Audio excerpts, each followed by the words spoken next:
जय श्री कृष्ण, जय श्री कृष्ण, जय श्री कृष्ण। जय राधा रानी की जय, जय सिया रामचंद्र की जय, जय खाटू श्याम की जय, जय वैष्णो माता की जय। आज আমি শ্রীমদ্ ভগবদ গীতার তৃতীয় অধ্যায় কর্মযোগ শ্লোক 31 পাঠ করছি।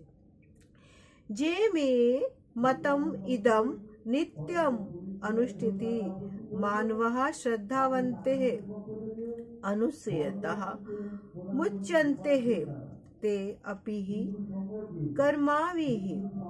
অনুবাদ,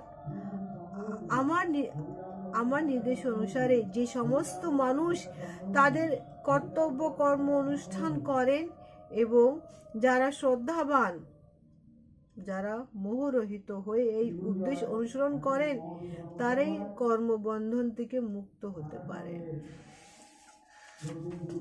এখানে ঠাকুর আরো বলছেন হচ্ছে কি, এখানে অনেক দার্শনিকরা মনে করে কি শ্রীকৃষ্ণ, কেউ তো বলে শ্রীকৃষ্ণ আছে, কেউ বলে শ্রীকৃষ্ণ নেই, কেউ শ্রীকৃষ্ণের নামকে ভক্তিকে মানে, কেউ বলে ঠিক আছে আছে দ্বারিকা ছিল কিন্তু তারা লজিক্যাল মানে লজিক, কিন্তু কৃষ্ণের নামে তো একটাই লজিক, কৃষ্ণের নাম, তার উপরে অগাধ বিশ্বাস, আর যেখানে বিশ্বাস থাকে সেখানে সমস্ত লজিক তো তার কাছেই থাকে। যেমন সকাম কর্মের বন্ধন থেকে মুক্ত হতে পারেন না। কারা পারেন না?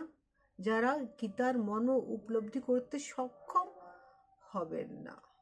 তারপরে কিন্তু অতি সাধারণ মানুষ যদি ভগবানের শাশ্বত নির্দেশ প্রতি দৃঢ় শ্রদ্ধাবান হন এবং সমস্ত নির্দেশগুলিকে যথার্থভাবে পালন করতে অসমর্থ হন, তবু সে অবধারিতভাবে কর্মের অনুসন্ধান বন্ধন থেকে মুক্ত হন।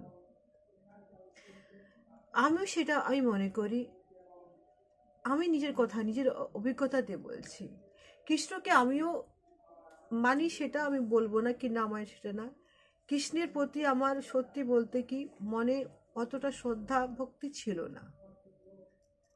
হ্যাঁ, কৃষ্ণকে মানতাম, কৃষ্ণ আছে মথুরা, উনি মথুরাবাসী, নন্দের দুলাল, উনি ব্রিজবাসী, কিন্তু জীবনে কিছু একটা ঘটনা ঘটলো যার ফলে আমি কৃষ্ণের সাক্ষাৎ, কৃষ্ণের গীতাকে আমি যেন পড়ে বুঝতে পারলাম কি সত্যি কথাই কৃষ্ণের জ্ঞান, কৃষ্ণের বাণী আছে। সেটা যখন মনে দুঃখ হয়, কষ্ট হয়, তখন সেই শ্রীকৃষ্ণই উদ্ধার করে। তার চরণের ধুলি হওয়াটাই আমাদের উদ্ধারের রাস্তা, সেখানে বলেছেন। কিন্তু যেহেতু পন্থার প্রতি বিরক্ত না হয়, সে নৈরাশ্য এবং ব্যর্থতা বিবেচনা না করে একান্তভাবে তাকে অনুসরণ করে যাও। নিশ্চিতভাবে সে ধীরে ধীরে শুদ্ধ কৃষ্ণ ভাবনা সে পর্যন্ত সে অবশ্যই উন্নতি হবে। এখানে কৃষ্ণের নাম থেকে বড় নাম কিচ্ছু নেই। কৃষ্ণ সে রাজা, সেই অন্ধকারের রাজা। যখন আমরা চলে যাই না, তখন আমরা মৃত্যুকাল, তখন আমরা ওখানে যখন থাকি না, তখন সেই কৃষ্ণ আমাদেরকে উদ্ধার করে। কেননা সে তো রাজা, সে তো শ্রীকৃষ্ণ, সে তো রাজা। জয় শ্রীকৃষ্ণ, জয় শ্রীকৃষ্ণ, জয় শ্রীকৃষ্ণ।